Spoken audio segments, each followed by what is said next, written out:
La CEDEAO, Communauté des États de l'Afrique de l'Ouest, vient d'achever un programme de 15 jours de formation des formateurs des imams et des enseignants d'école madrasa en Côte d'Ivoire dans le cadre de la lutte contre l'extrémisme violent et la radicalisation dans l'espace CEDEAO. Cette formation a refermé ses portes ce vendredi 23 septembre 2022 avec des recommandations et résolutions au siège du COSIM à Abidjan-Bergerville. Nous demandons à la CEDEAO, après avoir formé ces imams, de nous apporter ce soutien aussi à dupliquer cette formation dans toutes les 31 régions de la Côte d'Ivoire.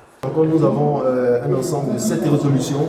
Ces résolutions sont relatives entre autres au soutien qu'on devra apporter à toutes les actions des autorités dans le but de promouvoir la paix, la cohésion et le vivre ensemble afin de favoriser et de valoriser l'union des peuples dans l'espace CEDEAO. Je suis très satisfait de sortir de cette séminaire parce qu'il y a beaucoup de choses qui ont été clarifiées, l'égalité, le droit de l'homme. Vraiment, je suis très satisfait. Plusieurs partenaires et collaborateurs ont donc pris part à cette cérémonie de clôture, dont le ministère de l'Intérieur et de la Sécurité, l'Union européenne, le COSIM et la CADA.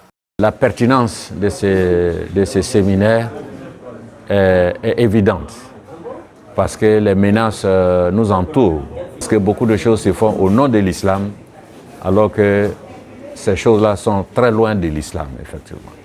Donc c'est avec beaucoup de bonheur que le siège du COSIM a accueilli ce séminaire et que nous avons l'obligation d'abord d'agir par la formation, par la bonne compréhension de l'islam.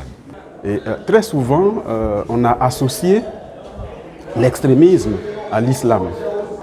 Mais évidemment, quelqu'un a son caractère, il est né peut-être bandit. Et le fait qu'il se réclame de la communauté musulmane, on fait porter ça à l'islam. Et donc venir renforcer la capacité donc, de ces guides religieux qui parlent à la population, pour moi, est une excellente chose. Mais nous sortons très satisfaits de ce qui s'est passé pendant ces 15 jours de formation. Nous sortons confiants et l'expérience ivoirienne est une expérience aussi à partager dans d'autres pays, il me semble.